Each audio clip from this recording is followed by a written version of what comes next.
Shalom. First and foremost, I want to give all praise, glory, and honor be unto Yahweh, Bahashem, Yahweh Shai, Bahashem, Racha HaKodash. Double honors to the elders and apostles of the great millstone who taught us this truth. Salutations to the hopeful elect out there pushing this word in truth, sincerity, and indeed. I'm your brother Patazar from the great millstone Chicago branch, coming at you with a very quick, Lord willing, edifying, basic lesson. And as you can see, idols, idolatry. This is the vibration and mindset that has plagued the earth for thousands upon thousands of years, even unto this very same day. As you can see, we have, what looks like a Northern Kingdom woman, so-called Hispanic woman on the left, carrying that idol of what looks to be the Virgin Mary. And on the right, we have what seems to be a so-called Indian or Elamite, an East Indian, okay, carrying his idol on his back, okay? And as you can see from the caption, that awkward moment when you have to save your God because it cannot save itself and therefore cannot save you either. And it's crazy because, like I said, this has been going on for thousands of years, and even until this very day, people are still ignorant to the fact that these entities, these things that men made, that other men bow down and worship, they're of no value, okay? They have no power to them to do anything, because if they were so powerful, you wouldn't need to hoist it on your back and get it to safety. You wouldn't need to carry it through the flood, you see? And because it's worthless, because it's powerless, the fact that people bow down and worship it, this is how evil, reproach, and wrongdoing comes about, because there's no real consequence for people's actions, you see? This is how, matter of fact, I'm going to get that.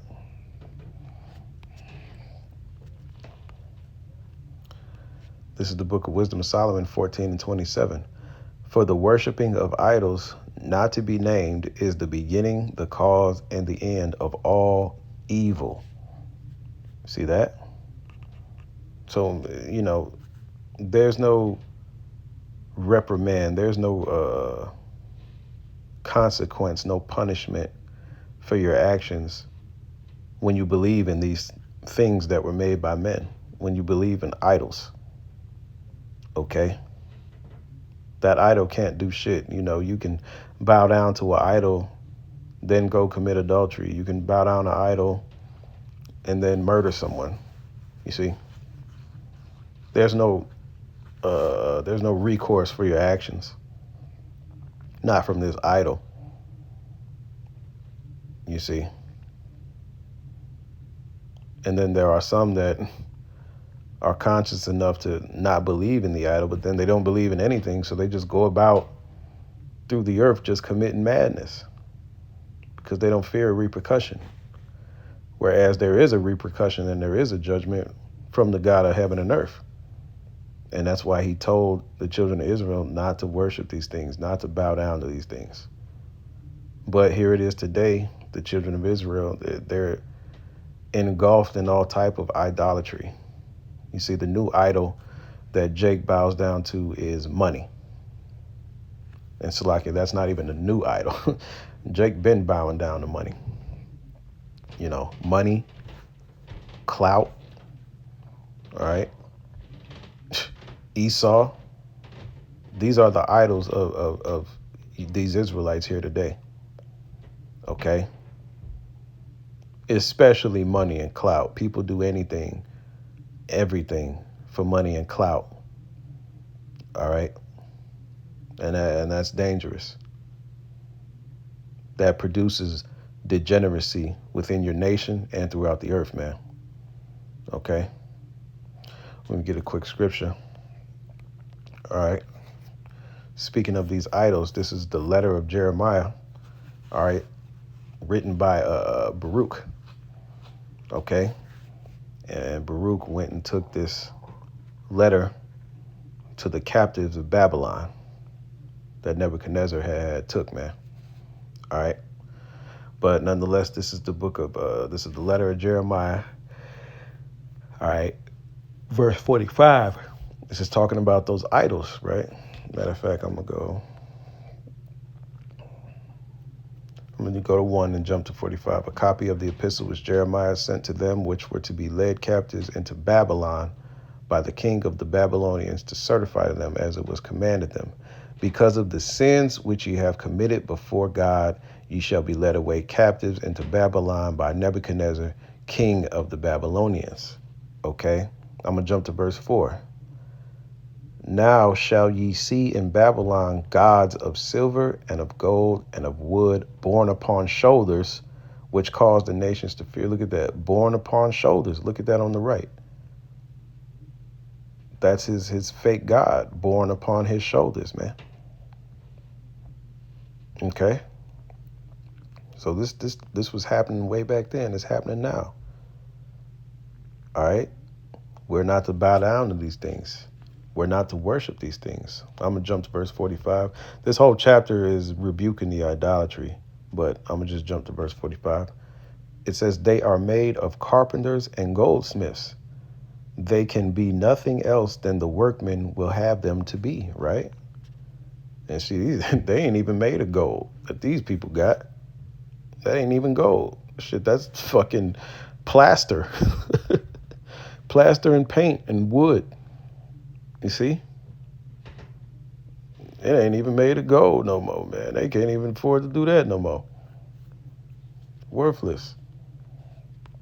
Verse 46, and they themselves that made them can never continue long. How should then the things that are made of them be gods, right?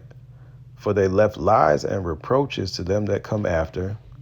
For when there cometh any war or plague upon them, the priests consult with themselves where they may be hidden with them.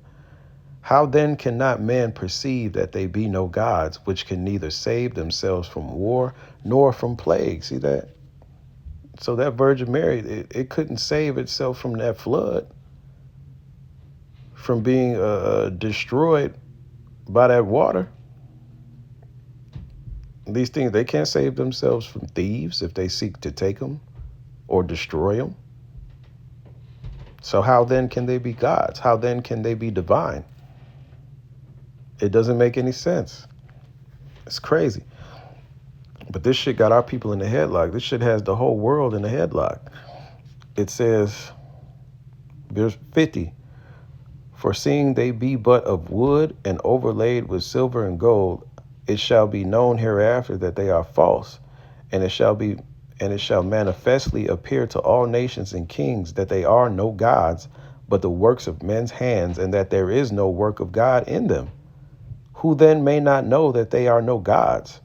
For neither can they set up a king in the land, nor give rain to men, neither can they judge their own cause, nor redress a wrong, being unable. For they are as crows between heaven and earth. Whereupon, when fire falleth upon the house of gods of wood, or laid over with gold of silver, their priests will flee away and escape, but they themselves shall be burned asunder like beams. Moreover, they cannot withstand any king or enemies. How can it then be thought or said that they be gods? Neither are those gods of wood and laid over with silver or gold able to escape either from thieves or robbers. All right. I mean, and that pretty much drives the point home. These things are useless, man. They're useless.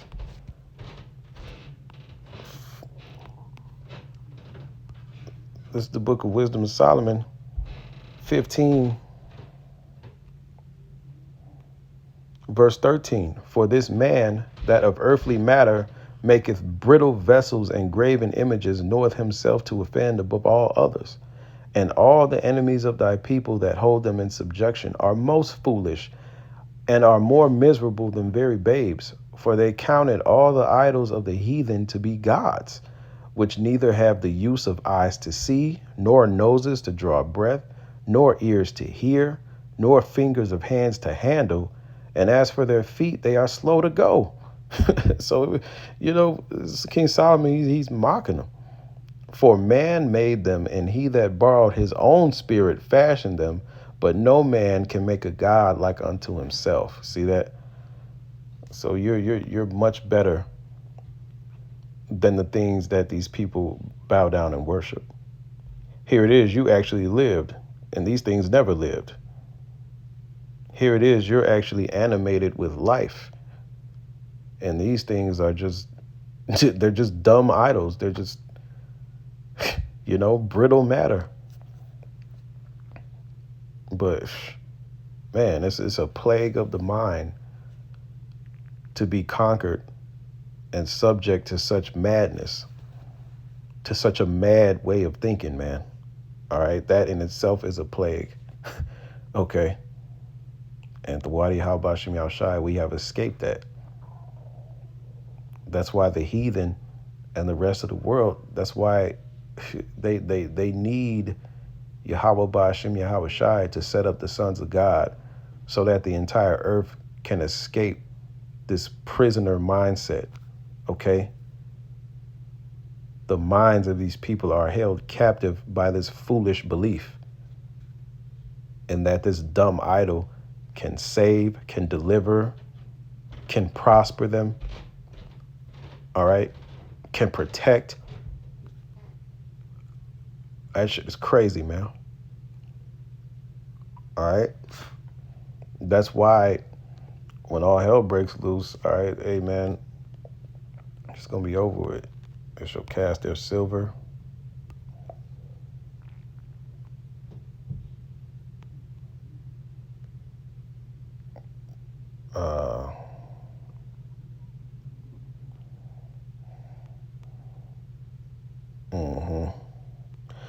Ezekiel 7:19, they shall cast their silver in the streets, and their gold shall be removed. This is talking about their idols.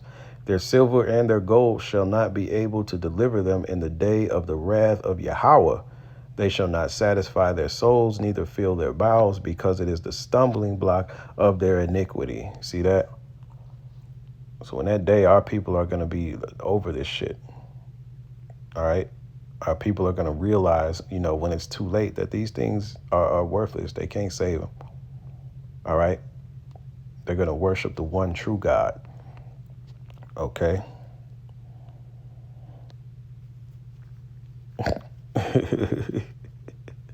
This shit is crazy. Yeah. This is the book of Isaiah, chapter 2, and I'm going to end it. It says, the word that Isaiah, the son of Amos, saw concerning Judah and Jerusalem. And it shall come to pass in the last days that the mountain of Yahweh's house shall be established in the top of the mountains, and shall be exalted above the hills, and all nations shall flow to it. And many people shall go and say, come ye, let us go up to the mountain of Yahweh, to the house of the God of Jacob, and he will teach us of his ways, and we will walk in his paths. For out of Zion shall go forth the law and the word of Yahweh from Jerusalem. See that? So the days are going to come where all the heathen are going to have to worship Yahweh Bashim Yahweh Shai. They're going to have to learn how to worship Yahweh Bashim Yahweh Shai from the Israelites.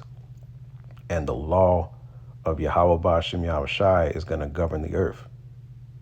Then shall the world know true peace, true prosperity. Okay? Now, they're not going to be perfect like the Israelites. They're going to go off. They're going to be in subject to sin. Okay? But nonetheless, there's going to be world peace. Nonetheless, the earth is going to prosper and operate at its optimum level. Okay? And everybody's going to be able to enjoy it. All right? Verse 4, and he shall judge among the nations and shall rebuke many people, and they shall beat their swords into plowshares and their spears into pruning hooks.